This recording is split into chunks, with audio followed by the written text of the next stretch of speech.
Le sergent Andrew Callahan s'agenouilla près de son chien, un imposant berger allemand du nom de Diesel, ajustant délicatement le harnais tactique sur son dos puissant. C'était leur routine avant chaque session d'entraînement, dans l'enceinte sécurisée du centre canin de la base de Green Valley dans le Colorado. Diesel était bien plus qu'un simple chien militaire. C'était son partenaire, son frère d'armes, et un membre à part entière de sa famille. 3 jours plus tard, au cours d'une mission à haut risque près de la frontière entre l'Afghanistan et le Pakistan, leur convoi fut pris en embuscade. Dans le chaos, Andrew disparut. Aucun corps retrouvé, aucun signal radio, juste une plaque d'identification maculée de sang laissée sur le sable. Pendant 3 longues années, Diesel fut porté disparu, sans la moindre trace. Jusqu'au jour où une descente dans un réseau clandestin de combats de chiens, dans un coin reculé du Colorado, révéla l'existence d'un berger allemand agressif balafré et visiblement entraîné à la guerre. Lorsque la directrice du refuge scanna sa puce électronique, le nom associé fit frissonner l'armée tout entière. Diesel, le chien disparu du sergent Callahan. Ce qu'ils découvrirent ensuite sur son comportement glaça le sang des autorités militaires. Laisse un j'aime et partage ton avis dans les commentaires en précisant la ville d'où tu regardes. À présent, poursuivons l'histoire. Green Valley, nichée contre les contreforts des montagnes rocheuses, était une petite ville tranquille d'à peine 13 000 habitants. Un lieu où les drapeaux américains flottaient fièrement sur les porches, où les enfants de militaires remplissaient les salles de classe et où les serveurs des dîners familiaux connaissaient chaque soldat par son prénom. En hiver, les montagnes projetaient de longues ombres sur les rues enneigées dès la mi-journée, une ville soudée, marquée par les pertes, et où chacun connaissait quelqu'un qui n'était jamais revenu. C'est dans cette communauté que vivait Grace Callahan, dans une maison coloniale bleue au volet blanc à l'est de la ville. À 38 ans, Grace paraissait plus âgée que son âge. Ses cheveux châtains autrefois éclatants étaient désormais marbrés de gris prématuré, et les rides profondes autour de ses yeux racontaient les années passées à attendre un mari disparu. Ancienne kinésithérapeute, elle avait abandonné sa carrière pour s'occuper de leur fils unique, Tyler. Depuis 3 ans, elle était devenue à la fois mère et père, refusant de signer la déclaration officielle de décès malgré les pressions de l'armée. « Maman ?» appela une voix douce depuis le salon. « On peut partir un peu plus tôt pour le rendez-vous ? Je veux faire un détour. » Grace regarda sa montre, rassembla nerveusement les factures médicales sur la table et les rangea dans un tiroir. « Bien sûr, mon chéri, je prends mon manteau. » Installé dans son fauteuil roulant près de la fenêtre, Tyler observait les flocons descendre paresseusement depuis un ciel d'acier. À 12 ans, il avait hérité du regard analytique de son père, mais sans son assurance. 2 semaines après avoir appris la disparition d'Andrew, Tyler avait été percuté par une voiture alors qu'il rentrait de l'école à vélo. Le choc avait laissé des séquelles irréversibles, une paralysie partielle du bas du corps. Malgré plusieurs opérations et une rééducation interminable, les progrès restaient minimes. Pourtant, son esprit n'avait rien perdu de sa vivacité. Tyler collectionnait les livres sur les chiens de guerre, regardait en boucle des vidéos de dressage tactique et reproduisait des schémas de communication canine sur les murs de sa chambre. Il s'accrochait à tout ce qui pouvait le rapprocher de son père disparu. Pour Tyler, Diesel n'était pas seulement un chien militaire. Il l'avait connu chiot. Le chien avait grandi dans la famille Callahan avant d'être sélectionné pour des entraînements spécialisés à cause de ses capacités hors normes. Les 4 premières années de sa vie, Diesel avait dormi au pied du lit de Tyler, le protégeant, jouant avec lui, veillant sur ses cauchemars. Leur séparation, lorsqu'il fut envoyé à l'entraînement, avait été une déchirure. Mais Andrew avait promis, quand Diesel prendrait sa retraite, il reviendrait vivre avec eux. Dans la cuisine, tandis qu'elle préparait un encas pour le trajet, Grace entendait son fils parler à la photo encadrée d'Andrew. Elle l'avait déjà surpris à plusieurs reprises en train de mener de longues conversations avec cette image, discutant de techniques de recherche et sauvetage ou posant des questions sur des manœuvres d'assaut canin.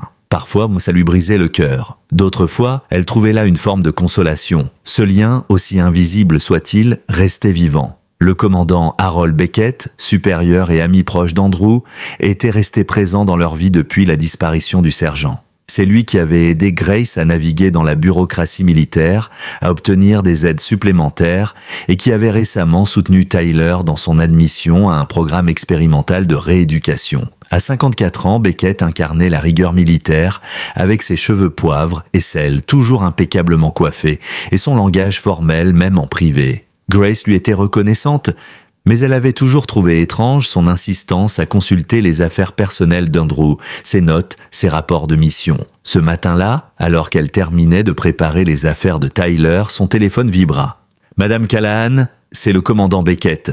Je voulais vous prévenir avant que ça ne devienne public. Le chien retrouvé lors du démantèlement du réseau de combat, c'était Diesel. » Grace s'immobilisa. « Diesel, vous êtes sûr ?» La puce électronique ne laisse aucun doute. Mais il n'est plus le même. Il a attaqué 2 agents militaires, les vétérinaires recommandent l'euthanasie. Tyler, qui avait entendu malgré la distance, se redressa dans son fauteuil. « Ils ont retrouvé Diesel ? Maman, on doit le voir. » Grace couvrit le téléphone. « Non, Tyler, s'il est dangereux, s'il te plaît. » Sa voix trembla légèrement mais portait une intensité nouvelle. Quelques heures plus tard, dans les couloirs froids du centre vétérinaire militaire, Dr Emilia Kerr, spécialiste en réhabilitation canine, consultait un dossier en fronçant les sourcils. À 36 ans, cette femme énergique à la queue de cheval stricte avait vu des cas complexes, mais celui-ci dépassait tous les précédents. Il obéit aux ordres de base mais devient imprévisible, voire violent, dès qu'un inconnu approche. Les analyses comportementales suggèrent un stress post-traumatique extrême, aggravé par un conditionnement agressif prolongé. Derrière les grilles épaisses, Diesel faisait les 100 pas. Ses cicatrices racontaient l'histoire de ses 3 années d'enfer. Son pelage brun fauve était strié de traces anciennes et récentes, 40 kilos de muscles, de réflexes affûtés, de regards qui transperçaient. Il ne ressemblait plus au compagnon fidèle des photos accrochées dans la chambre de Tyler. Il était devenu une machine surentraînée, déformée par la souffrance. Il est prévu pour demain matin, confirma l'agent de sécurité. Trop risqué pour un transfert ou une adoption. La vétérinaire acquiesça la gorge serrée. Quelqu'un a transformé ce chien en arme vivante, et il souffre chaque seconde. Ce qu'ils ignoraient, c'est que 2 visiteurs venaient d'entrer dans le bâtiment, et qu'un parfum, longtemps oublié, venait de titiller les narines de Diesel. Une odeur familière, une mémoire gravée. Dans les couloirs glaciaux du centre vétérinaire militaire de Pine Ridge, Grace poussait doucement le fauteuil roulant de Tyler. Le chauffage semblait insuffisant pour contrer le froid qui s'était installé avec la tempête approchante. Leur souffle était visible dans l'air, formant de petites volutes de buée à chaque respiration. Un jeune soldat les escortait, jetant des coups d'œil inquiets en direction de la double porte au fond du couloir. Il s'arrêta net, se retournant vers eux. « Madame, je dois vous prévenir, ce chien a attaqué sans avertissement. Il n'est plus le compagnon de votre mari. » Grace posa une main protectrice sur l'épaule de son fils. « Nous comprenons, mais nous devons le voir, juste une fois. » Le militaire hésita un instant, puis hocha la tête en soupirant. « Très bien, mais vous devrez rester derrière la barrière de sécurité. Dr Kerr supervisera l'interaction et un agent sera présent avec un fusil tranquillisant. » Elle s'agenouilla ensuite à côté de Tyler. « Mon cœur, si jamais tu sens que c'est trop pour toi, on fait demi-tour, d'accord ?» Le garçon acquiesça, ses yeux fixés droit devant lui.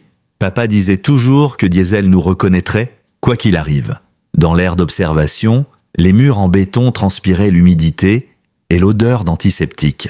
À travers une vitre blindée, on distinguait une série de cages renforcées, chacune abritant un chien militaire en convalescence. Certains reposaient calmement, d'autres suivaient du regard les mouvements du personnel. Au bout de la rangée, isolé, Diesel. Dr Kerr les accueillit, son regard se posant doucement sur Tyler. Il a été particulièrement agité aujourd'hui. Nous avons dû le sédater à 2 reprises cette semaine. Lorsque Grace aperçut le chien, elle étouffa un cri. Ce n'était plus le Diesel de leurs souvenirs. Sa silhouette nerveuse et tendue, son regard aux aguets, ses cicatrices qui traversaient son museau jusqu'à l'œil. Il faisait les 100 pas, son corps vibrant d'un mélange d'adrénaline et de peur. À chaque passage d'un agent, il bondissait vers les grilles avec une violence qui faisait sursauter tout le monde. Il a été utilisé dans un réseau clandestin pour entraîner d'autres chiens à se battre, expliqua la vétérinaire. Son dressage militaire a été détourné. Chaque réaction, chaque mouvement a été reconditionné pour devenir une réponse de combat. Tyler s'avança, son fauteuil roulant émettant un léger cliquetis sur le sol carrelé. Ses yeux ne quittaient pas ceux du chien. « Est-ce que je peux m'approcher ?» Dr Kerr hésita. Il réagit souvent mal au fauteuil roulant. Le mouvement circulaire déclenche chez lui des signaux de menace. « S'il te plaît », murmura Tyler. Grace jeta un regard incertain à la vétérinaire. Puis, à contre-cœur, elle acquiesça. Dr. Kerr fit un signe à l'agent de sécurité qui se plaça en position, fusil tranquillisant à l'épaule. La porte de l'observatoire s'ouvrit. L'air froid du couloir s'engouffra dans la pièce. Diesel s'immobilisa, il ne grogna pas, il ne bougea pas, il observait. Les roues de la chaise roulante avancèrent lentement jusqu'à l'espace sécurisé derrière la seconde vitre. Tyler leva la main paume vers lui, puis effectua une série de mouvements discrets, presque invisibles. Tapotement de doigts, rotation du poignet, gestes descendants. Des gestes qui n'avaient aucun sens pour un œil non averti. Mais Diesel réagit. Le grognement dans sa gorge s'interrompit brusquement. Ses oreilles se dressèrent. Il fit un pas vers la vitre. Puis un second. Dr. Kerr chuchota bouche bée. « Qu'est-ce que tu viens de faire ?»« Ce sont des signaux privés que papa avait inventés, » répondit Tyler sans détourner les yeux. « Des ordres spéciaux, uniquement entre nous. » Le chien s'approcha lentement. Son museau frôla le bas de la vitre, là où de petites ouvertures permettaient les échanges d'air.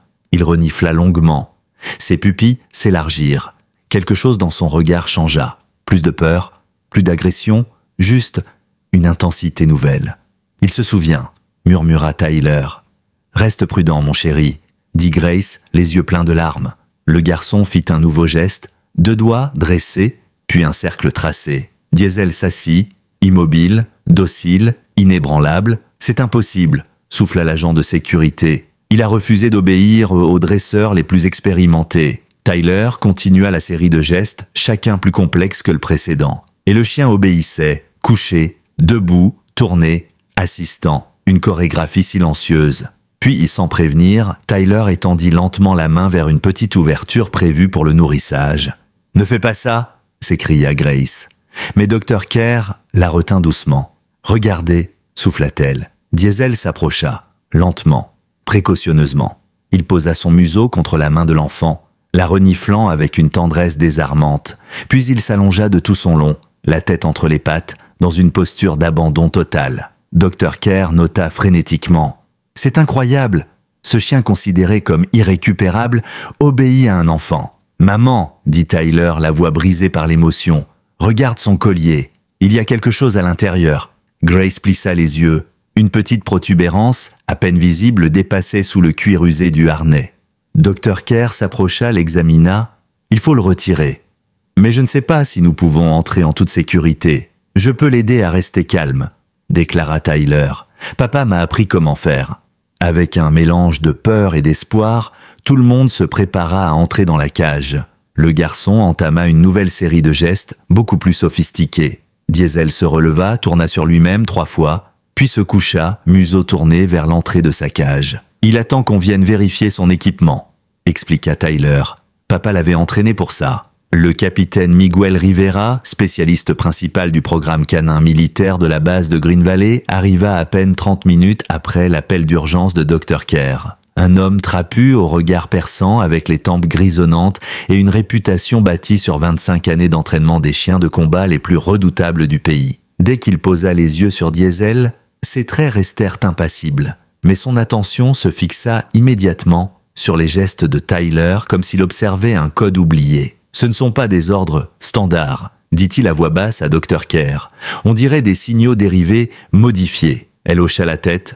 Le garçon affirme que son père, le sergent Callahan, a mis au point une série de commandes spéciales. Rivera fronça les sourcils. Je me souviens que Callahan avait développé un système unique, une série de gestes codés qu'il gardait secrets. Il disait que si personne d'autre ne pouvait donner d'ordre à son chien, il resterait loyal à sa mission jusqu'au bout. Dans l'aire d'observation, Diesel exécutait parfaitement les ordres silencieux de Tyler.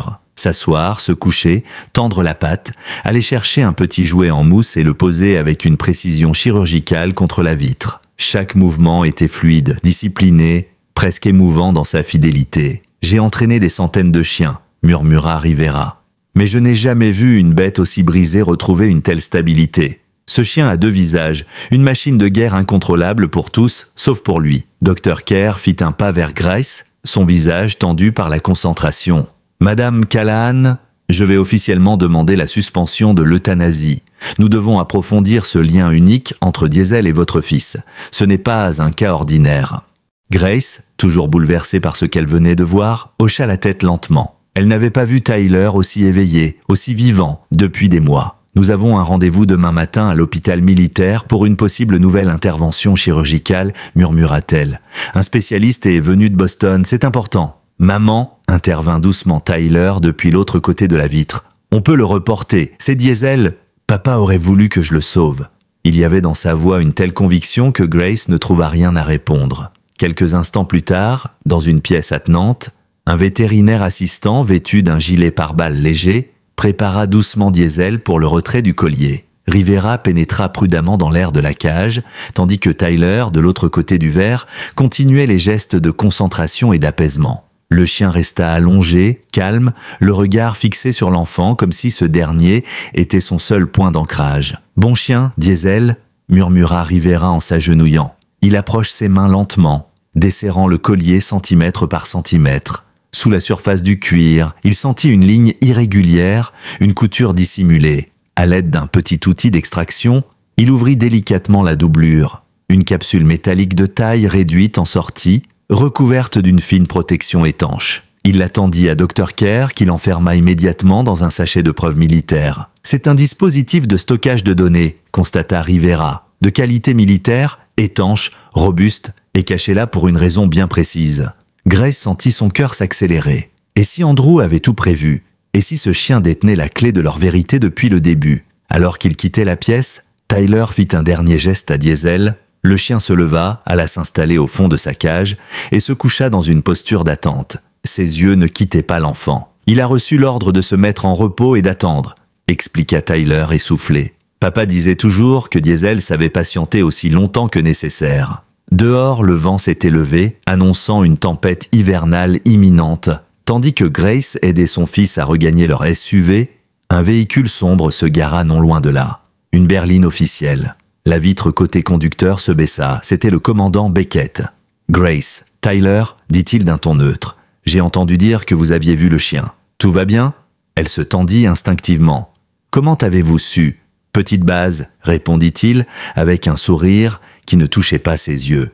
Les nouvelles vont vite quand un chien jugé dangereux commence à obéir à un enfant. Son regard se posa sur Tyler. « Fiston, ces signaux que ton père t'a enseignés, tu les as partagés avec quelqu'un d'autre ?» Avant que le garçon ne réponde, Grace intervint, le ton sec. « Il est fatigué, Harold. On rentre à la maison. » Beckett se redressa dans son siège, gardant un ton léger. « Faites attention, Grace. Je suis toujours le supérieur de votre mari. Ce qu'il a caché, il l'a peut-être fait pour une bonne raison. Il y a peut-être des gens qui ne veulent pas que cette vérité sorte. » Tandis que la voiture de Beckett s'éloignait, un frisson glacé parcourut Grace. Elle se surprit à scruter nerveusement son rétroviseur pendant tout le trajet du retour. Ce soir-là, alors qu'elle servait un chocolat chaud à Tyler, il releva soudain la tête. « Maman, je dois te dire quelque chose à propos du collier. » Elle se figea. « Quoi, mon cœur ?» Avant que le capitaine Rivera ne retire le dispositif, j'ai vu autre chose, des chiffres gravés à l'intérieur, des coordonnées. Grace sentit un frisson la parcourir. « Tu es sûr ?» Tyler hocha lentement la tête. « Oui, et je les reconnais.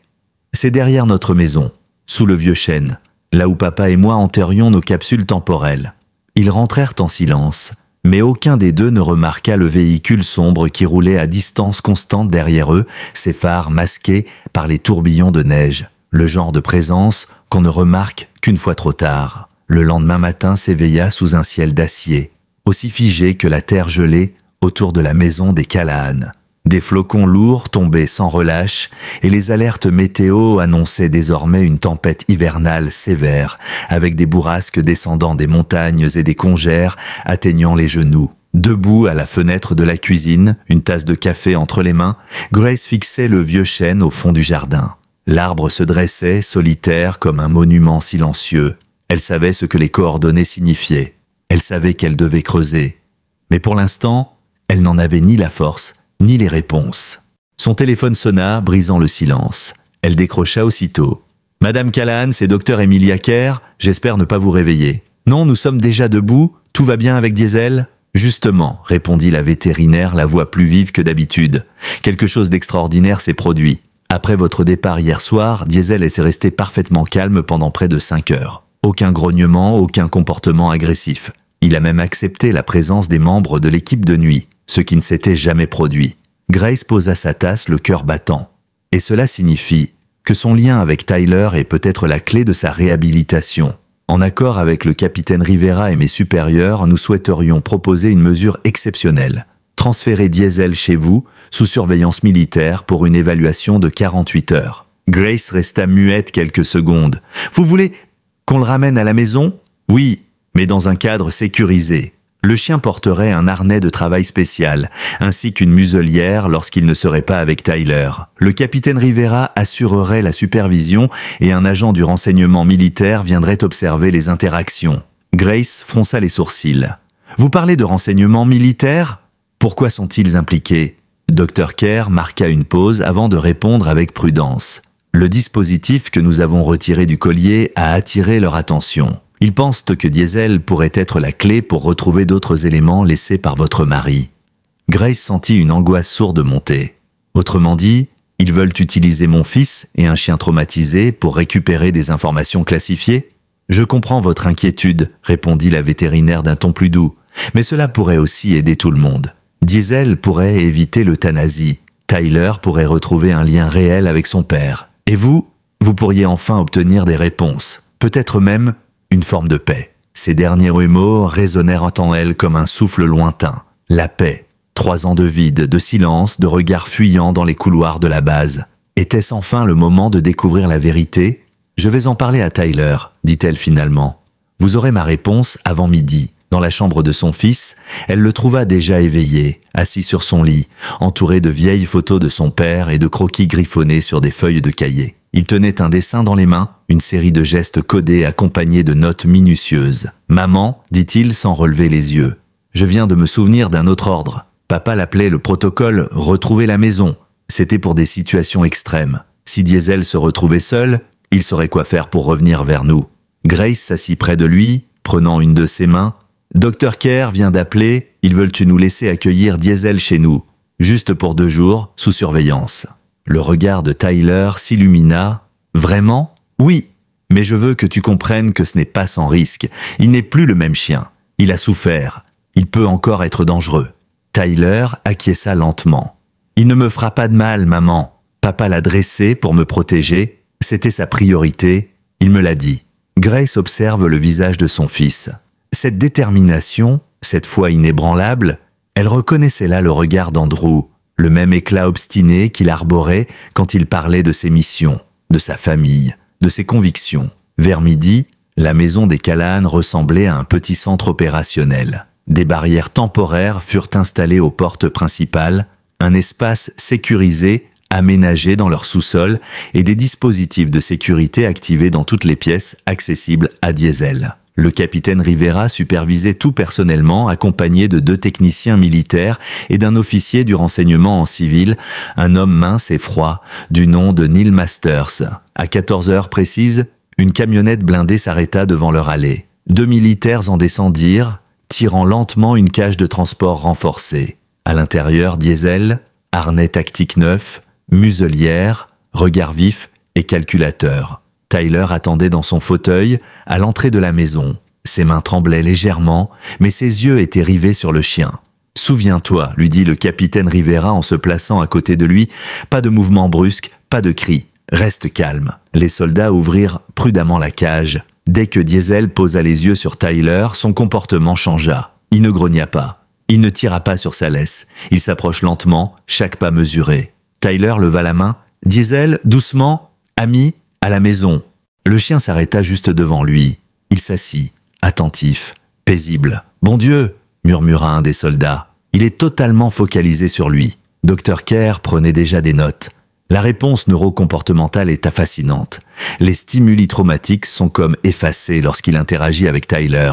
Il analyse l'environnement, ajouta Rivera observant le chien, mais revient toujours vers lui. C'est son point de référence.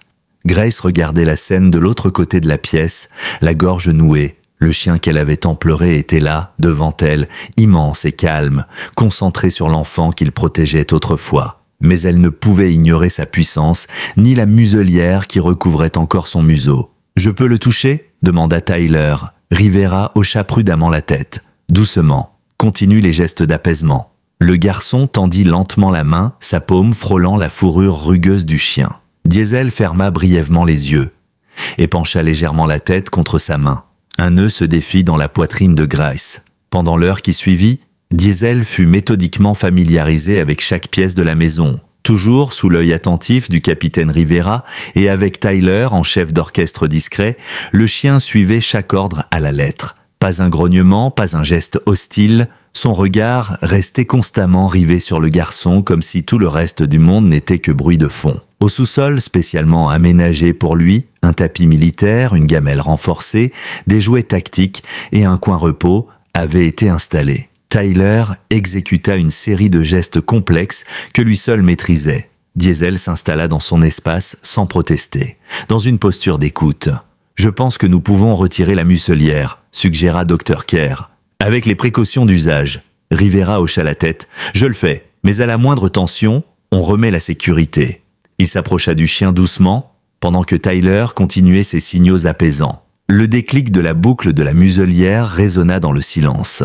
Diesel ne bougea pas. Il se contenta de lécher ses babines, puis reposa son regard sur Tyler, attendant une nouvelle consigne. Dr. Kerr murmura, émerveillé, « Cette docilité, ce niveau d'obéissance après tant de traumatisme, c'est incroyable. » Tyler haussa les épaules, comme si tout cela lui semblait naturel.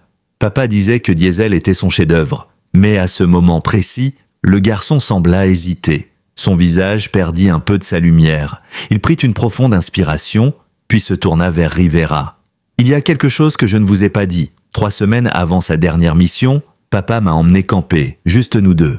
Il m'a fait répéter des gestes spéciaux, des ordres très différents de ceux habituels. Il les appelait les protocoles d'urgence. Il m'a dit qu'ils ne devaient être utilisés que si tout allait mal. » Grace, figée près de l'escalier, écoutait avec stupeur. Il m'a dit que je ne devais jamais en parler à qui que ce soit, que c'était notre mission secrète. Rivera et Dr. Kerr échangèrent un regard chargé de sous-entendus. « Cela change tout », déclara doucement Rivera. « Si le sergent Callahan a confié ses ordres à son fils, c'est qu'il savait que quelque chose se préparait. » Une voix nouvelle les interrompit. Depuis le haut des escaliers, un homme mince, aux cheveux bruns gominés, vêtu d'un manteau civil parfaitement repassé, descendait calmement. « Désolé pour le retard, les routes deviennent difficiles. » Il posa sa mallette sur la table et tendit la main à Grace. « Agent Thomas Kellerman, division du renseignement militaire. Je suis en charge de l'analyse du dispositif retrouvé dans le collier de Diesel. Vous avez pu accéder aux données ?» demanda Grace, aussitôt sur le qui-vive. L'homme sourit légèrement, un sourire purement professionnel. « Je ne peux pas vous divulguer les détails, mais je peux vous confirmer qu'il s'agit bien de journaux de mission cryptés. Et aussi de notes personnelles. » Il s'interrompit, observant Tyler et Diesel, avant de reprendre. « Nous avons des raisons de croire que le sergent Callahan soupçonnait une opération illégale à l'intérieur même de son unité. Des transferts d'armement non autorisés, des détournements d'équipements. » Grace sentit le sol vaciller sous ses pieds. « Vous pensez qu'il a été ciblé ? Nous n'en avons pas la preuve, » répondit Kellerman prudent. « Mais les circonstances sont suffisamment étranges pour justifier la réouverture de son dossier. » Tyler, silencieux jusque-là, leva soudain les yeux. « J'ai vu quelque chose dans le collier. Des chiffres. Je crois que c'était des coordonnées. » Grace compléta doucement. « Ils mènent à l'arbre derrière la maison. » Kellerman hocha la tête. « Cela correspond à ce que nous pensions. Le sergent Callahan semble avoir caché plusieurs caches d'informations. Si vous êtes d'accord, j'aimerais qu'on vérifie cela ensemble, avant que la neige ne recouvre tout. » Une demi-heure plus tard, la tempête battait son plein. Des tourbillons de neige emportaient les paroles et gelaient les visages. Mais l'équipe était prête. Diesel portait un harnais spécial résistant au froid, et Tyler avait été enveloppé dans un dispositif de protection adapté à son fauteuil avec l'aide de Dr. Kerr et Rivera. Kellerman, armé d'une pelle pliante et d'un kit de récupération, fermait la marche, tandis que Grace menait le groupe. Le vent les frappait en plein visage. L'énorme chêne émergeait enfin du brouillard blanc, ses branches nues battues par les rafales. Diesel changea soudain de comportement. Sa tête s'abaissa. Son nez balaya le sol gelé avec intensité. Il fit 2 fois le tour de l'arbre, puis s'arrêta net et gratta le sol d'un seul coup de patte. « C'est là !» cria Tyler, sa voix à peine audible. « C'est ici qu'on a enterré notre dernière capsule. » Kellerman s'élança avec sa pelle, dégageant frénétiquement la neige. La terre, durcie par le gel, céda plus difficilement. Mais après quelques minutes, un bruit sourd se fit entendre. Un objet métallique. Il s'agenouilla, retira les dernières pelletées de terre et tira une boîte étanche de taille moyenne. Un conteneur militaire. les initiales AC gravées dessus. De retour dans la maison, les vêtements trempés et les visages rougis par le froid, tous se regroupèrent autour de la table de la cuisine. Kellerman ouvrit délicatement la boîte. À l'intérieur, un carnet en cuir, une clé USB identique à celle du collier, une série de photos, un enregistreur vocal et un courrier cacheté, sur lequel était inscrit un seul prénom, Tyler. Le garçon tendit les mains, tremblant. Grace lui remit la lettre avec précaution. C'était l'écriture d'Andrew, claire, forte, inimitable. Pendant que Tyler lisait en silence, les yeux écarquillés, Kellerman analysait le contenu. Il y a des noms, des dates, des mouvements d'armement, des officiers. Qui ? Demanda Grace, la voix étranglée. Kellerman leva les yeux lentement. Des membres de la chaîne de commandement de Green Valley, certains très proches de votre mari. Tyler leva alors la tête, sa voix tremblante. Papa savait, il savait qu'on l'avait trahi. Il dit que Diesel connaît l'emplacement final, que c'est lui qui détient la dernière preuve. Grace s'approcha lentement de son fils, le souffle court. Ensemble, ils déplièrent la lettre et la relurent, ligne après ligne, les mains de Tyler tremblant à chaque mot. « Si tu lis ceci, mon fils, c'est que Diesel a accompli sa mission. Ce que je n'ai pas pu vous dire, ce que j'ai dû cacher pour vous protéger, se trouve dans les ordres que toi seul peux activer. Diesel est porteur de la preuve. Il connaît le chemin. Il te guidera là où moi je ne peux plus aller. » La signature d'Andrew clôturait le message. « Home, Truth, Justice. Remember ?» Rivera fronça les sourcils. Il a transformé son propre fils en gardien d'un code. Dr. Kerr murmura « Et Diesel en messager. » Kellerman consulta rapidement ses notes. « Cela pourrait correspondre à un protocole de localisation. Il faut que nous accédions à la puce secondaire, celle mentionnée dans le carnet. » Elle s'approcha alors de Diesel, qui restait allongé près du fauteuil de Tyler, calme mais attentif. Avec un scanner RFID connecté à son téléphone, elle balaya la zone du harnais au niveau du sternum du chien.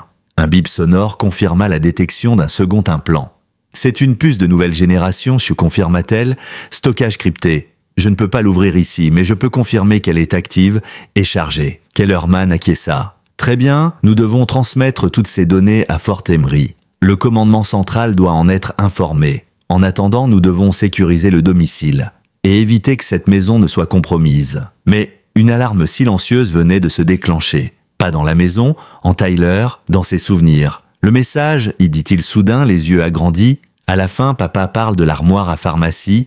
Il dit « Souviens-toi de notre lune de miel ». Grace sursauta. Notre lune de miel ? C'était à New Savannah, dans cette vieille auberge coloniale où toutes les pièces avaient des passages secrets. Rivera comprit immédiatement. Il a peut-être dissimulé une autre cache dans la maison derrière l'armoire. Mais avant qu'il ne puisse te vérifier, un frisson collectif s'installa dans la pièce. Diesel se leva brusquement, tous muscles tendus, son regard fixé vers la fenêtre. Un grognement grave, sourd, mais contenu, s'échappa de sa gorge. « Qu'est-ce qu'il sent ?» murmura Tyler. Rivera s'approche prudemment de la fenêtre, prenant soin de rester dans l'angle mort. Rien à l'œil nu, mais ces chiens sentent de bien avant de voir. Kellerman s'arma discrètement. On ne prend aucun risque, tout le monde au sous-sol, immédiatement. Guidés avec une efficacité militaire, ils descendirent au sous-sol. Rivera verrouilla l'accès derrière eux. Grace désigna une ancienne pièce de stockage, au mur de béton et à la porte renforcée, autrefois utilisée comme cellier. C'est la seule pièce sans fenêtre. Elle est parfaite. Une fois à l'intérieur, tous retinrent leur souffle. Le silence dans la maison au-dessus était devenu anormal. Aucun craquement de parquet, aucun bruit de vent, jusqu'à ce qu'un léger grincement se fasse entendre. La porte arrière de la cuisine. Elle venait de s'ouvrir. Rivera arma son arme, Kellerman aussi. 3 personnes, peut-être plus, souffla l'agent. Formation tactique, spacing militaire. Ils ne sont pas là pour parler. Ramenée au fond de la pièce, Grace pressait Tyler contre elle, son cœur battant si fort qu'elle en sentait les échos dans ses tempes. Diesel, positionné entre eux et la porte, se tenait parfaitement immobile, chaque muscle prêt à bondir. Tyler lui fit signe. Le chien comprit. Il attendait. Prêt. « Il fouille tout !» murmura Rivera l'oreille tendue. « Tiroir, porte, il cherche mon épreuve. » Dr. Kerr, blême, chuchota. « S'il nous trouve ?» Grace l'interrompit. « On tiendra. » Mais soudain, la porte du cellier s'ouvrit avec un craquement sec. Une silhouette masquée entra. Crawford et Rivera agissent instantanément. L'un saisit le bras armé, l'autre assène un coup direct au plexus. L'intrus s'écroule, mais les autres, alertés, descendent. Le chaos éclate, un tir, puis deux. Des étincelles de feu éclairent la pièce brièvement. Grace plaque Tyler au sol. Un projectile heurte le béton près de leur tête. C'est alors que Diesel explose hors de sa position. Il n'attaque pas au hasard. Il frappe au bras armé, exactement comme Andrew l'avait entraîné. L'arme tombe. Le second agresseur recule, surpris, hurlant. Diesel bondit à nouveau, empêchant l'intrus d'atteindre l'intérieur. « Diesel, protège !» crie Tyler avec une série de gestes coordonnés. Le chien devient un rempart. Il se dresse entre les Callahan et le danger, déterminé. Les années d'entraînement reprennent le dessus, canalisées par l'amour, la loyauté et la voix d'un enfant qui a toujours cru en lui. Rivera, blessé à l'épaule, parvient à repousser le troisième homme vers l'escalier. Mais ils sont en surnombre. Et ils savent ce qu'ils cherchent. Kellerman se penche vers le coin de la pièce, une radio militaire, vieille mais fonctionnelle. Il tourne les fréquences, ses doigts tremblants. Ici l'agent Thomas Kellerman, division renseignement, code identification Sierra Charlie 882, besoin immédiat de renfort, équipe civile en danger. La réponse tarde, des interférences, puis une voix faible. Réception partielle, tentative de transmission, la ligne grésille, puis plus rien. Ils sont trop loin, conclut Rivera. Ou la tempête bloque tout. C'est alors que Tyler se redresse lentement. Il regarde Diesel, puis il regarde sa mère. Il est temps, je vais activer le code. Dans la pénombre du sous-sol, le silence était aussi dense que l'air chargé d'adrénaline. Tyler leva les mains, son visage tendu par la concentration. Ses doigts se mirent à bouger avec une précision presque irréelle, comme un pianiste rejouant une mélodie enfouie dans sa mémoire musculaire. 3 gestes rapides, une pause, puis 2 mouvements lents, circulaires. Il conclut par une séquence complexe mêlant les 2 mains comme un langage secret. Diesel, en alerte maximale, s'immobilisa d'un coup. Ses yeux fixaient Tyler, attentif. Puis, avec une grâce étonnante, il se détourna du seuil de la pièce, s'approcha du mur du fond et commença à gratter le béton au pied d'une vieille étagère métallique couverte de caisses d'équipement d'urgence. « Qu'est-ce qu'il fait ?» murmura Dr. Kerr. Grace, le souffle coupé, répondit à voix basse « Il cherche quelque chose ». Rivera et Kellerman se précipitèrent pour déplacer l'étagère. Derrière, un carré à peine perceptible se dessinait sur le sol en béton, comme un couvercle dissimulé. Rivera passa sa main sur les bords, trouva un anneau métallique encastré et tira. Une trappe s'ouvrit dans un grincement feutré. Un tunnel. Ancien accès de secours, constata Grace. Cette maison date de la Prohibition. On m'avait parlé d'une sortie d'urgence vers le ravin. Kellerman prit l'initiative. Tout le monde descend. Je couvre l'arrière. Grace souleva Tyler sans réfléchir. Il était léger, trop léger. Elle le serra contre elle comme lorsqu'il était bébé. Sauf qu'aujourd'hui, elle fuyait des hommes armés, non pas les cauchemars d'un enfant. Rivera blessé descendit le premier, lampe torche en main. Le tunnel était étroit, humide, les murs de pierre suintant de condensation. Diesel entra à la suite de Tyler, ses pattes avancées avec souplesse sur le sol glacé. Dr. Kerr referma la trappe derrière eux. Quelques secondes plus tard, des bruits de pas précipités résonnaient au-dessus d'eux. Ils étaient de poursuivis. Le tunnel semblait interminable, chaque mètre parcouru les rapprochait de l'air libre, mais les éloignait aussi de tout ce qu'ils connaissaient. L'obscurité devenait oppressante. Tyler, toujours dans les bras de sa mère, chuchota « Diesel nous guide, il sait où aller ». Le tunnel finit par remonter en pente douce. À l'extrémité, une autre trappe. Rivera força les gonds, épaula le bois, et la neige tomba en cascade sur ses épaules. Ils émergèrent dans un petit ravin boisé, à plus de 200 mètres derrière la propriété. Le vent hurlait toujours, mais la tempête commençait à se calmer. La cabane délabrée de l'ancien garde-chasse, à moitié ensevelie par la neige, se dressait à une 50aine de mètres. « Là-bas !» cria Grace. Ils s'y précipitèrent. Une fois à l'intérieur, ils refermèrent la porte avec une poutre. L'endroit sentait le bois humide et la résine, mais au moins, ils étaient à l'abri. Le faisceau de la lampe torche de Rivera balaya l'espace. Ce qui devait être un simple refuge de chasse s'avéra autre chose. Sur un des murs, une carte détaillée de la région. Des photos accrochées avec des punaises, des notes manuscrites, et au centre, un portrait militaire d'Andrew Callahan. « Mon Dieu !» murmura Dr. Kerr. Ils vivaient ici. Un grattement attira leur attention. Diesel s'était rendu dans un coin du plancher et grattait furieusement les lattes de bois. Rivera l'aida à soulever une planche, une cachette. À l'intérieur, une nouvelle boîte militaire. Cette fois, elle contenait un enregistreur numérique des documents plastifiés et une carte d'identification militaire. Kellerman la saisit, et son visage se figea. C'est une carte active, délivrée il y a 8 mois, à un certain Michael Devens, mais la photo, c'est Andrew. Grace sentit ses jambes se dérober, elle s'appuya contre le mur, tremblante. « Il est en vie !» souffla-t-elle. « Il n'est pas mort !» Tyler, toujours dans ses bras, murmura « Il nous a tout confié, même Diesel !» Kellerman plaça l'enregistreur sur la table, appuya sur lecture. Une voix familière, grave et posée, emplit la pièce. « Si vous entendez ceci, alors Diesel vous a mené ici. Cela signifie que le pire est arrivé, mais que ma famille est en sécurité. Je suis Andrew Callahan, officiellement disparu depuis 3 ans, officieusement infiltré. » Il fit une pause, puis reprit. « Avant mon déploiement, j'ai découvert que le commandant Harold Beckett dirigeait d'un réseau de revente d'armes à des sous-traitants privés, eux-mêmes liés à des entités illégales à l'étranger. Quand j'ai tenté de signaler les faits, j'ai été réduite au silence. J'ai alors accepté une mission d'infiltration profonde. Sous une fausse identité, j'ai intégré l'organisation. » Le souffle de Grace était saccadé. Ses doigts se crispèrent sur le bras de Tyler. Durant ces 3 années, j'ai collecté des preuves, identifié les membres clés, documenté chaque transaction. Diesel était mon ultime garant. Si je ne revenais pas, il devait porter la mémoire. Tyler, mon fils, je t'ai confié les clés car tu es la personne en qui j'ai le plus confiance. Je t'aime plus que tout. Sois courageux et protège maman. La voix s'éteignit. Un silence tomba. Pas un mot, juste les soupirs, les larmes. Puis Diesel se redressa brusquement, grognant à nouveau.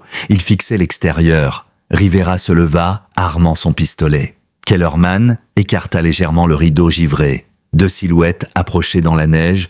Une 3e suivait, tenant une arme d'assaut. « Ils nous ont retrouvés », souffla-t-il. « On doit bouger. » Mais Diesel n'avait pas bougé. Il restait près de Tyler comme une ombre vivante, et dans ses yeux, une promesse. La cabane tremblait sous les bourrasques, et pourtant à l'intérieur tout était figé. Kellerman tenait son arme serrée contre lui, le regard rivé sur les ombres qui glissaient entre les sapins. Rivera, malgré la douleur visible de sa blessure à l'épaule, maintenait sa position de couverture, prêt à tirer. Grace tenait Tyler fermement contre elle, le cœur battant à s'en fendre la poitrine. Et Diesel se tenait dressé devant eux, le corps tendu comme une corde d'arc, muscles contractés, grognement sourd vibrant dans sa gorge. Il n'avait plus rien du chien brisé découvert quelques jours plus tôt. Il était redevenu un soldat, un gardien, un survivant. 3 hommes, peut-être 4, murmura Rivera. Tenue civile mais posture militaire. Kellerman désigna l'arrière de la cabane. Il y a une trappe de service dans le sol. Ça mène probablement à l'extérieur par l'ancienne ligne de trappeurs. Grace hocha immédiatement la tête. On ne peut pas rester, pas avec Tyler ici. Mais au moment où elle se tournait vers la trappe, un bruit sec retentit à l'avant. Quelqu'un tentait d'ouvrir la porte. Puis une voix, étouffée par le vent. « Nous savons que vous êtes là, rendez-vous. Personne ne sera blessé si vous coopérez. » Kellerman se crispa. « Ce sont des mercenaires. Et ils mentent. » Une seconde plus tard, une détonation retentit, suivie de l'impact d'une balle dans le cadre de la porte. Rivera tira en retour, touchant l'un des assaillants au bras. Le reste fut un enchaînement de chaos contrôlé. Grace aida Dr. Kerr à soulever Tyler dans la toile renforcée qu'ils avaient préparée plus tôt. Rivera se plaça entre eux et les tire. Kellerman lança un fumigène improvisé à l'extérieur pour brouiller la visibilité. Dans le vacarme, Diesel grogna et bondit, refermant ses crocs sur le bras d'un homme qui avait réussi à franchir l'entrée. Tyler cria « Diesel, escale Alpha !» Le chien réagit instantanément, relâchant l'agresseur pour bondir en arrière, se repositionnant devant le groupe, prêt à défendre le repli. « Par ici !» hurla Kellerman. « Suivez-moi !» Ils se glissèrent dans le tunnel de service, étroit, glacial, mais leur unique issue. Le vent sifflait dans les planches mal ajustées, et les échos des tirs semblaient venir de partout à la fois. Rivera referma la trappe derrière eux et déclencha un petit explosif de défense laissé par Andrew, une charge non létale conçue pour aveugler et désorienter. Ils sortirent dans une zone boisée, protégée par le relief. Le chemin était rude. La neige montait jusqu'aux cuisses de Grace. Rivera boitait visiblement. Dr. Kerr haletait. Mais tous avançaient portés par une seule idée, survivre. Derrière eux, Diesel ouvrait la voie, guidant, flairant, protégeant, sans jamais s'éloigner de Tyler.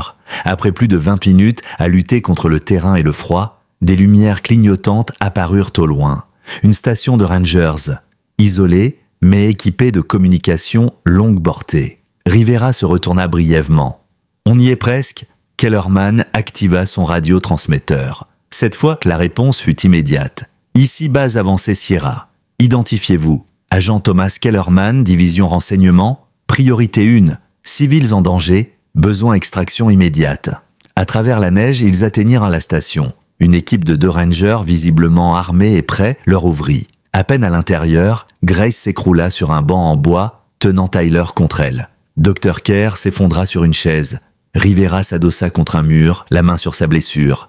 Et Diesel, simplement, s'assit au pied de Tyler, haletant, couvert de givre, mais vivant. Un soldat prit la boîte contenant les preuves. Un autre emmena les documents. Un troisième scanna la puce secondaire de Diesel avec un terminal spécial. Ce qu'ils découvrirent dépassa tout ce qu'ils avaient anticipé. Kellerman revint avec une tablette. La puce contient un enregistrement audio, des journaux de localisation et surtout des photos, des images prises sur le terrain lors de ventes d'armes illicites. Et sur plusieurs de ces clichés, on voit clairement Beckett. Grace blêmit. Il était là, sur les lieux, avec les caisses, les intermédiaires, tout, et certaines images datent de d'après la disparition officielle d'Andrew. Rivera, fatigué mais lucide, ajouta « Cela prouve qu'il a survécu et qu'il a continué la mission en solo ».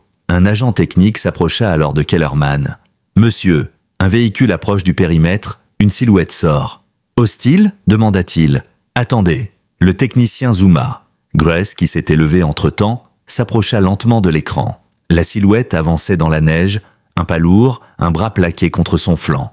Un manteau militaire, un visage sale, amaigri, mais familier. Le cœur de Grace rata un battement. Elle porte une main à sa bouche. « C'est lui !» souffla Tyler. « C'est papa !» La porte de la station s'ouvrit avec fracas. Diesel se leva d'un bond, aboya puissamment, puis fonça. Andrew Callahan tomba à genoux, submergé par l'émotion, tandis que le chien l'encerclait de ses pattes, jappant, léchant, gémissant comme s'il venait de retrouver son âme. Quelques secondes plus tard, Grace se précipita à l'extérieur, la neige fouettant son visage. Elle courut, elle trébucha, et elle atteignit son mari. Il la serra contre lui de toutes ses forces, sanglotant dans son cou. Puis il leva les yeux et vit Tyler que Rivera portait dans ses bras. Le visage du garçon s'illumina malgré le froid, les douleurs, l'épuisement. Andrew s'approcha lentement, et lorsqu'il posa ses mains sur le visage de son fils, il murmura « Je suis là, et je ne te quitte plus jamais ». Ce soir-là, dans cette station balayée par la neige, une famille que tout le monde croyait détruite retrouva ses fondations. Le lien entre un père, un fils, une mère et un chien qui avait défié la mort pour les rassembler. Dans la chaleur rudimentaire de la station des Rangers, les heures suivantes passèrent comme un rêve suspendu. Les agents de l'armée s'agitaient autour d'eux, les documents de preuve étaient sécurisés, les communications codées partaient vers les quartiers généraux. Mais pour la famille Callahan, plus rien ne comptait que cette présence retrouvée. Andrew, amaigri, les traits creusés par les années de clandestinité, tenait toujours la main de son fils dans la sienne, comme s'il craignait qu'un battement de paupières ne le fasse disparaître à nouveau. Diesel ne quittait pas Tyler d'une semelle. De temps à autre, il posait sa tête sur le genou de l'enfant, le regard levé vers lui, avec une loyauté qui défiait tout entendement. Il n'était plus un outil militaire ni un animal traumatisé. Il était de nouveau un protecteur, un membre à part entière de cette famille brisée mais debout. Andrew raconta tout, à voix basse, les épaules voûtées, les yeux brûlants. Son infiltration sous le nom de Michael Devins. Les mois passés à surveiller les trafics orchestrés par Beckett. Les risques, les assassinats déguisés en accidents, les rendez-vous dans des hangars déserts, les écoutes posées, les disques durs cachés dans des murs humides. Puis la découverte, Beckett s'apprêtait à vendre un prototype d'arme encore expérimental à un groupe paramilitaire étranger. Un contrat d'un montant à 7 chiffres, et surtout une fuite dans les rangs du renseignement militaire lui-même. Quand j'ai compris que même mon supérieur direct au sein de l'opération pouvait être corrompu, j'ai su que le filet se refermait. Il regarda Grace droit dans les yeux. J'ai pris la décision de disparaître pour de bon, de tout cacher, et de faire en sorte que si moi je tombais, Diesel et Tyler termineraient la mission à ma place. Elle le fixa longuement, des larmes dans les yeux, la mâchoire crispée, entre la colère et l'amour. « Tu nous as laissés. Tu m'as laissé croire que tu étais mort. » Il hocha la tête. « Je sais, et je ne me le pardonnerai jamais. Mais je ne pouvais pas prendre le risque que vous soyez impliqué. Il surveillait la maison. Et toi? Toi, tu es la seule personne que je savais capable d'élever Tyler dans la vérité. Même si je devais vous mentir. Elle le gifla, une fois, sans violence, mais avec tout le poids de ses 3 années de solitude. Puis elle l'enlaça. Longtemps. Le lendemain matin, l'hélicoptère d'extraction arriva à l'aube. La tempête s'était retirée, laissant un paysage glacé, silencieux, comme figé dans le temps. L'équipe d'élite du commandement central descendit rapidement, sécurisant la zone, escortant Andrew, Grace, Tyler et Diesel vers la base de Fort Emery. Cette fois, personne ne s'interposa. Les ordres venaient d'en haut, très haut. Au QG, dans une salle de débriefing protégée, Andrew présenta toutes les preuves restantes. Les disques durs, les photographies, les comptes offshore. Il appuya sur play une dernière fois sur un enregistrement audio, la voix de Beckett lui-même, en train de conclure un accord avec un intermédiaire mentionnant des lieux, des dates, des noms de code. La chute fut rapide. Dans les heures qui suivirent, plusieurs officiers de haut rang furent arrêtés. L'information fut diffusée de façon étouffée, classée confidentielle bien sûr, mais le ménage fut fait. Et Beckett, lui, disparut. Officiellement suspendu, puis transféré pour enquête. Officieusement, il n'était plus introuvable. On racontait qu'il avait tenté de fuir par avion privé. Il ne décolla jamais. 2 semaines plus tard, dans une salle d'observation d'un hôpital militaire spécialisé, Tyler Callahan se tenait debout. Pas seul, pas longtemps, mais debout. Ses jambes tremblaient, ses muscles protestaient. Il tenait une barre d'appui de chaque main, la sueur coulant sur son front. Mais il se tenait debout. Et Diesel, assis à ses pieds, le regardait avec fierté. Grace, assise au fond de la pièce, retint un sanglot. Dr. Kerr, qui avait demandé à assister à la séance, ne pouvait détacher son regard du duo. Et Andrew, debout contre le mur, les bras croisés, son uniforme de retour sur ses épaules, ne prononçait pas un mot. Tyler sourit. Il savait que je me relèverais. Papa le savait. Le retour à la maison fut discret. Pas de fanfare, pas de banderole, juste un foyer réparé, des photos remises à leur place, et au pied du lit de Tyler, un tapis épais sur lequel Diesel s'endormait désormais chaque nuit. Le retour à la maison fut discret.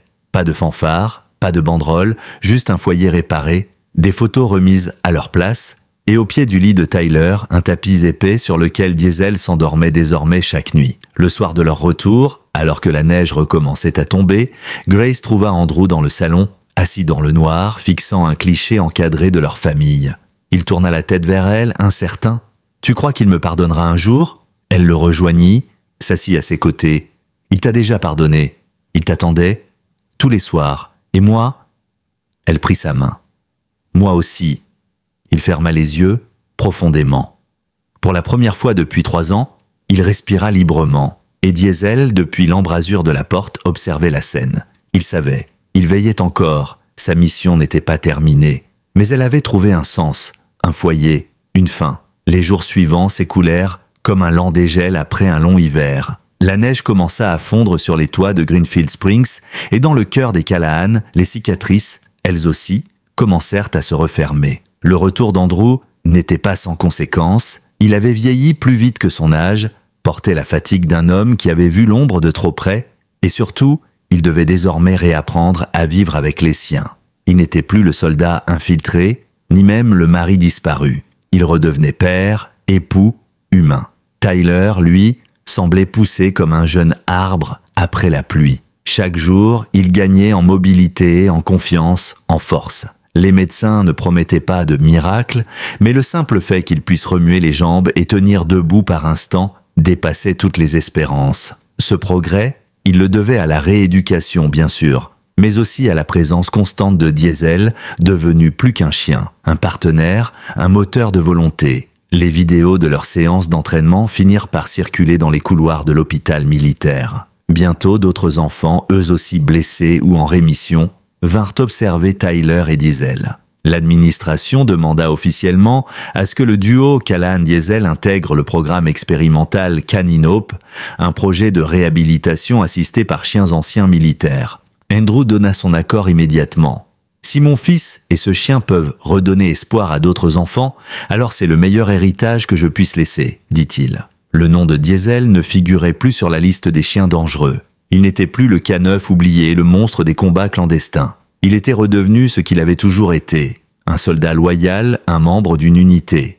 Mais tout n'était pas encore terminé. Un soir, alors qu'Andrew, seul dans le garage, triait ses anciens dossiers et équipements personnels enfin restitués par l'armée, il découvrit un vieux dictaphone qu'il avait utilisé avant son infiltration. Il le reconnut à la rayure sur le côté, souvenir d'une mission en Irak. Il l'alluma machinalement, mais ce n'était pas sa voix qu'il entendit, c'était celle d'un autre homme. « Si quelque chose t'arrive, Andrew, tu dois savoir que je suis de ton côté. Je ne peux pas intervenir ouvertement, mais je te couvre comme je peux. Si tu trouves ce message, sache que tout ce qu'on soupçonnait sur Beckett, c'est pire. Il a des connexions plus haut que prévu. Il y a des noms que même moi je ne peux pas toucher. Protège ta famille. Et si tu tombes, laisse Diesel finir ce que tu as commencé. » La voix était celle du colonel Bryant, un vieil ami, aujourd'hui décédé officiellement d'un accident cardiovasculaire. Andrew comprit que tout ce qu'ils avaient révélé n'était que la surface. Il prévint immédiatement Kellerman, toujours en poste sur le dossier,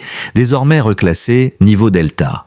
Une enquête fut lancée en interne, discrète, méthodique. Et au fil des semaines, d'autres noms commencèrent à émerger. Un ancien sénateur, 2 dirigeants de sociétés de défense privées, un amiral à la retraite, tous liés de près ou de loin à des programmes d'armement classifiés et à des disparitions suspectes.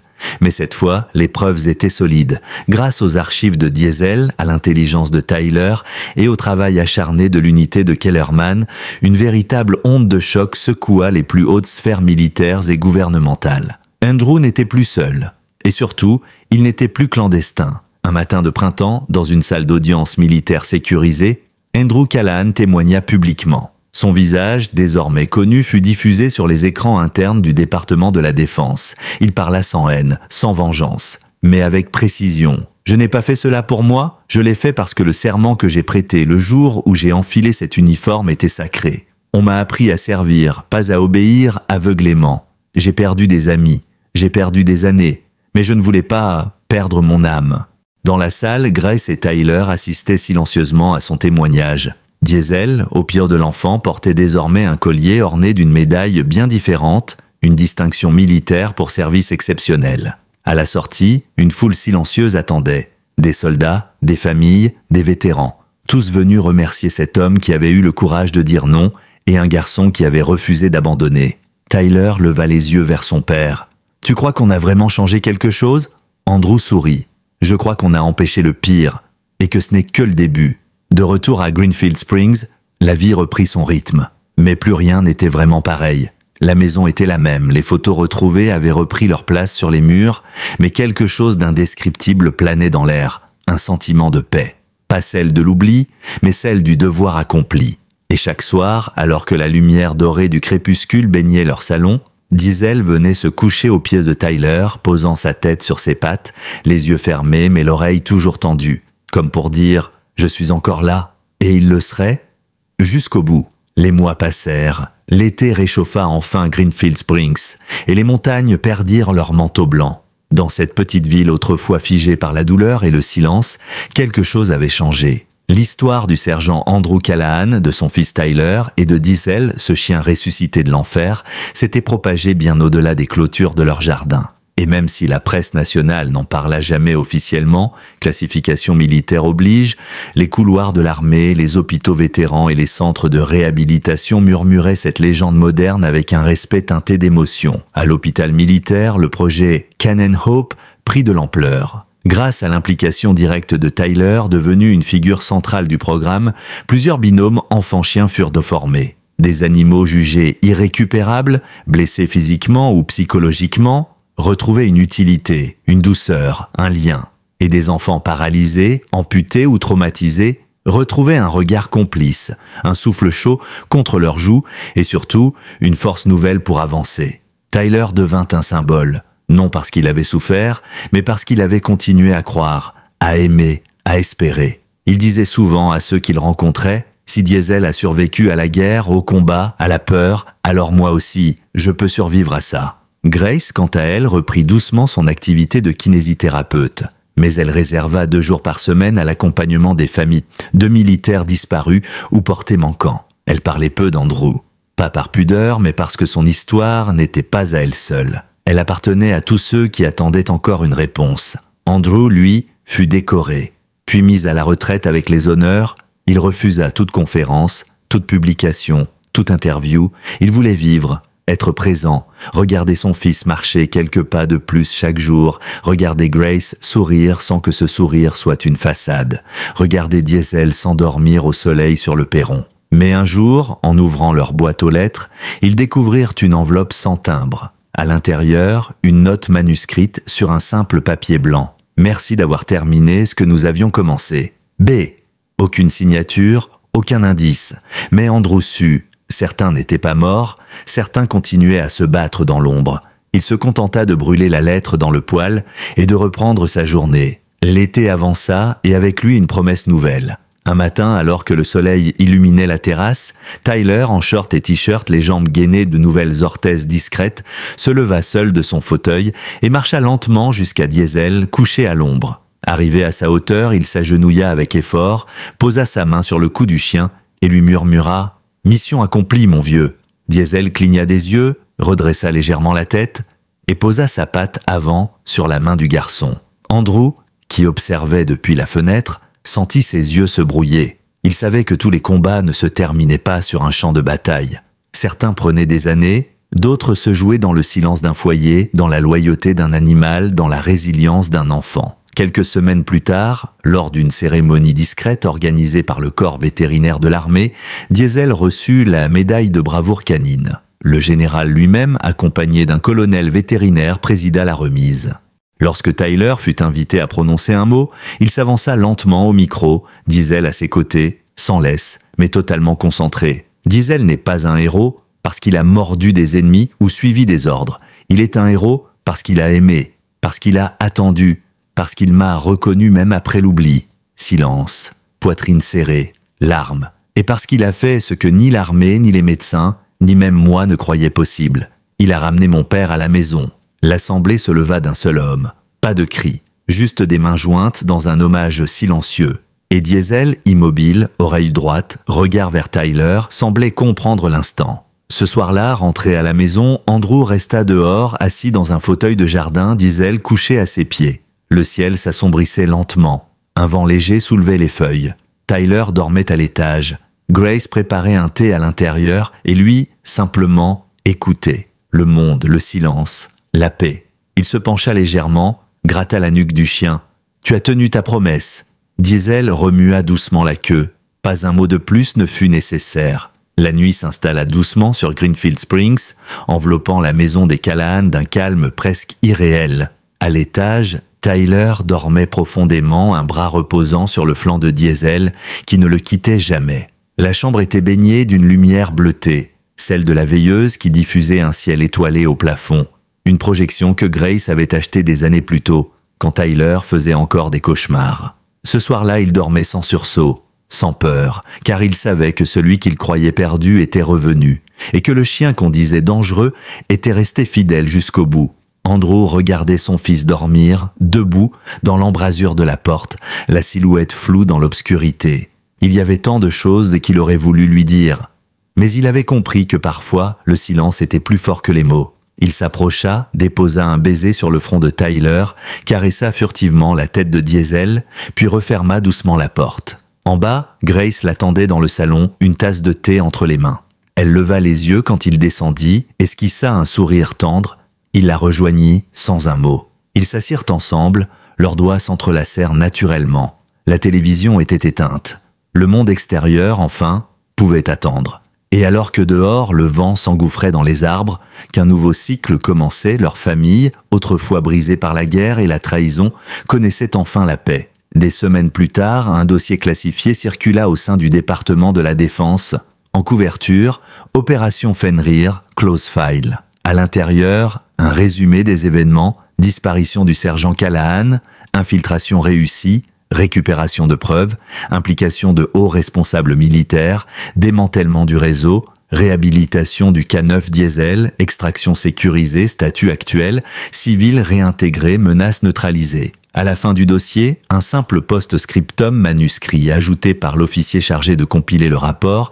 À ceux qui pensent qu'un chien n'est qu'un animal, vous vous trompez. Parfois, c'est lui qui sauve tout. Et dans une école locale, quelques mois plus tard, un professeur demanda aux élèves d'écrire une rédaction sur ce qui rend un héros vraiment courageux. Certains parlèrent de pompiers, d'astronautes, de soldats, mais Tyler, lui, écrivit un seul mot au centre de sa page, en lettres épaisses et droites, Diesel, puis il ajouta « Il ne parlait pas.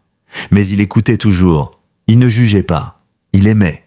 Même quand il souffrait, il protégeait. Il apportait les secrets de mon père, la douleur de sa guerre, la peur de son passé.